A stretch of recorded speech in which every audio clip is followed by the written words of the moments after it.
નમસ્કાર. આપણે મનની શક્તિ વિશે જાણકારી લેતા હતા.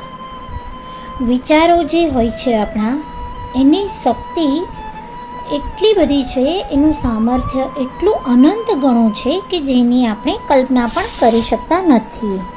આપણા જે સદવિચાર છે એ ઉન્નત જીવનની વ્યાપક સંભાવનાઓનો પાયો છે. વિચારના તરંગો પ્રકાશ, ગરમી, અવાજ અને વીજળી કરતાં પણ વધારે શક્તિશાળી છે. શિકાગોવાસી ટેડ સિરિયસ કલ્પનાઓના ફોટા ખેંચતા હતા તે વાત બધા જાણે છે. ટેડની આ શક્તિ દ્વારા વિચાર તરંગોની શક્તિ અને ગતિની ભાળ મળી રહે છે. વિચાર શું છે? પ્રાણ શક્તિ, વાઇટલ ફોર્સનું સ્પંદન છે. વિચાર એટલે એનો અર્થ એ થાય છે, ફોટોન કણ પ્રકાશની ગતિથી ચાલે છે એટલે તે અનંતની યાત્રા કરી શકે છે. સમય ફોટોન માટે ગતિ શૂન્ય થઈ જાય છે ને વિચાર શક્તિ પણ કાલાતીત છે, કેમ કે તેની ઝડપ પ્રકાશ વેગ કરતાં પણ વધારે હોય છે. સેકન્ડના કરોડમાં ભાગથી પણ ઓછા સમયમાં આપણે વિશ્વના કોઈ પણ બિંદુ પર વિચાર શક્તિ મારફતે પહોંચીને પાછા વળી શકીએ છીએ. સામાન્ય માનવી પોતાની વિચાર શક્તિનો ઉપયોગ કરતો નથી. વિચાર શક્તિમાં પ્રાણશક્તિના સ્પંદન વેગ અનુસાર જ શક્તિ હોય છે. તેની તીવ્રતાના આધારે મંદ, મધ્યમ અને તીવ્ર 3 વર્ગોમાં વર્ગીકરણ કરી શકાય છે. અનિયમિત અને છૂટક વિચારોમાં બળ અને ગતિ મંદ હોય છે. તે બહુ દૂર જઈ શકતા નથી. તેનો પ્રભાવ પણ મર્યાદિત હોય છે. અવિકસિત વ્યક્તિઓની વિચાર શક્તિ મંદ જ હોય છે. સામાન્ય વ્યક્તિઓની વિચાર શક્તિ મધ્યમ કલાની હોય છે. શિક્ષણ અને સંપત્તિ પેદા કરવામાં તે મદદરૂપ થાય છે. મધ્યમ વિચાર શક્તિવાળા લોકોની બુદ્ધિ પલ્લવગ્રાહી હોય છે, મૂળગ્રાહી હોતી નથી. વાંદરાઓ કૂદતા ઉછળતા પાંદડા ખાતા વૃક્ષો પર કૂદાકૂદ કરતા રહેતા હોય છે અને આવી પ્રવૃત્તિને પલ્લવગ્રાહિત કહેવામાં આવે છે. સામાન્ય વ્યક્તિ જીવનના વિવિધ ક્ષેત્રોની ઉપરથી માહિતી ધરાવે છે તથા તેના આધારે વ્યવહાર કુશળતાથી કામ કરતા રહે છે. કોઈ વિષયમાં ઊંડા ઉતરવાની પ્રવૃત્તિને મૂળગ્રાહી કહેવામાં આવે છે. ઊંડા ઉતરીને વિચાર કરવા માટે પોતાની પૂરી ધ્યાન શક્તિનું નિયોજન કરવું પડે છે. એનાથી પ્રાણશક્તિનું વિશેષ પૂરણ થાય છે. લાંબા સમય સુધી એક વિષય અંગે વિચારણા મસ્તિષ્કમાં ચાલતી રહેવાથી તેમાં ગતિ વધારે રહે છે અને વિકસિત ઈચ્છા શક્તિ સાથે જોડાયેલા વિચારોમાં મગજ અને હૃદય બંનેની શક્તિ કામ કરે છે. તેથી તેની ગતિને ઝડપી અને પ્રભાવ ઊંડો થતો હોય છે. તે વધારે શક્તિશાળી બની જાય છે અને તેનું પરિણામ પણ ઝડપથી મળે છે. પ્રચંડ અને પ્રભાવશાળી સાકાર વિચારધારામાં પ્રાણશક્તિની અસર વર્તાતી હોય છે. જ્યારે મનને અનેક દિશાઓમાંથી એક વિશેષ બિંદુ પર કોઈ આદર્શ વિશેષમાં અથવા તો વિષય વિશેષમાં કેન્દ્રિત કરવામાં આવે છે ત્યારે ચિંતન અને આકાંક્ષાઓનું કેન્દ્રબિંદુ ત્યાં જ એક થઈ જાય છે. માનવી તેમાં લાગ્યો રહે છે. તે હેતુ માટે પ્રત્યેક પળે સક્રિય, જાગૃત અને ગતિશીલ રહે છે. તેની અવસ્થા તે આદર્શમાં દૃઢ થાય છે. વિચારોનું કેન્દ્ર તે જ હોય છે અને કાર્ય કરવાની પ્રેરણા સૂત્ર પણ તે જ હોય છે. આસ્થા, ચિંતન અને કાર્યની ત્રિવેણી પ્રચંડ મસ્તિષ્કીય શક્તિ સ્વરૂપે વહેતી હોય છે અને તે સર્જનાત્મક કાર્ય અને અનુભૂતિઓનો આધાર બને છે. પ્રબળ અવરોધોનો સામનો કરીને ટકી રહેવાની તેમજ આગળ વધવાની શક્તિ તેનામાં આવે છે.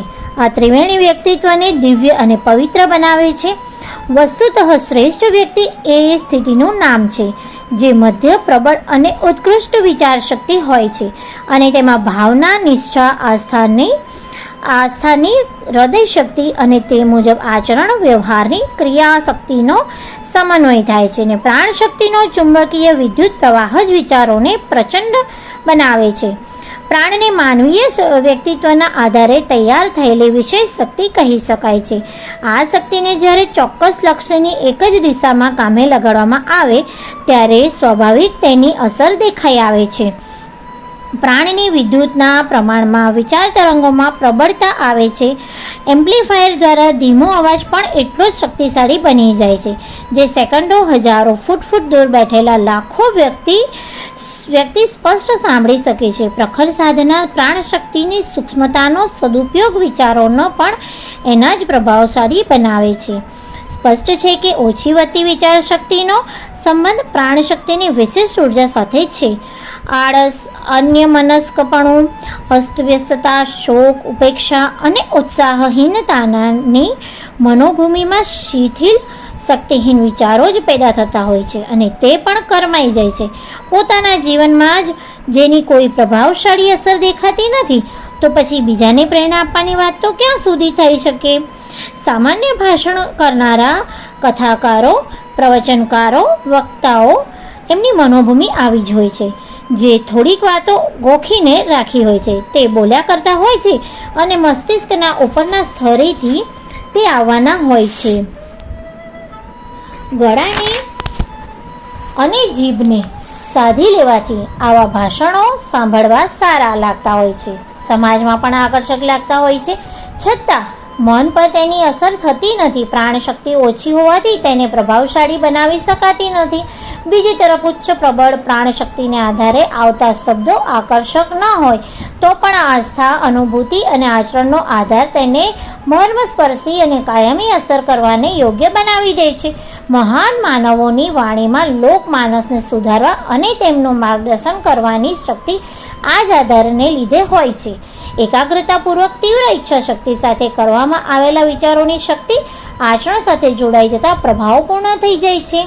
આ એકઠી થયેલી શક્તિ સદભાવથી પ્રેરાય તો સારી પ્રવૃત્તિઓને જાગૃત કરી છે અને ખરાબ ભાવનાઓ સાથે જોડાય તો તે પતન તરફ આકર્ષિત કરનાર પ્રભાવ પેદા કરે છે. સ્મશાનમાં ચિતા સળગતી ન હોય તો પણ તેમાં પેસતા જ તે વાતાવરણની અસર મન પર પડે છે. કતલખાનું સ્વચ્છ હોય તો પણ તેના ઘાતક વિચારોની અસર મન પર થયા વિના રહેતી નથી. સામાન્ય રૂપે જ્યાં પણ અનિચ્છનીય દુષ્પ્રવૃત્તિઓ ચાલતી હોય ત્યાં પતનની સંમોહન શક્તિ પ્રચંડ થઈ ઉઠે છે. સારી પ્રવૃત્તિઓ માટે આવી એકઠી થયેલી શક્તિનો ઉપયોગ વિકાસની પ્રેરણા પેદા કરે છે. સામૂહિક સંત સંમેલનો, ધર્માનુષ્ઠાનો પાછળ પ્રેરણા આપવાનું એક મોટું કારણ પણ હોય છે. સાધુ સંસ્થાનોને જન્મ આશુભ આશયથી થયો છે. ભેગા મળીને તે પ્રબળ પ્રેરણાનું અસરકારક વાતાવરણ પેદા કરતા હતા.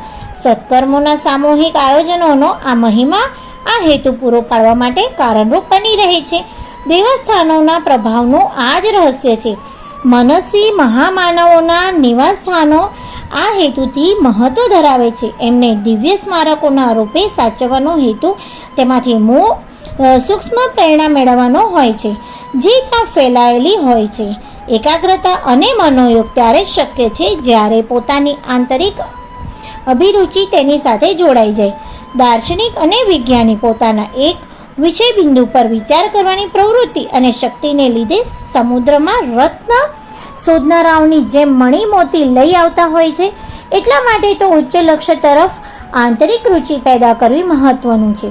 એવી અભિરુચિ જાગી જાય તો પછી વિચાર શક્તિનું અનંત સામર્થ્ય પોતાની ચમત્કારિક પરિણામ બતાવે છે, અવશ્ય બતાવે છે. અસ્તુ.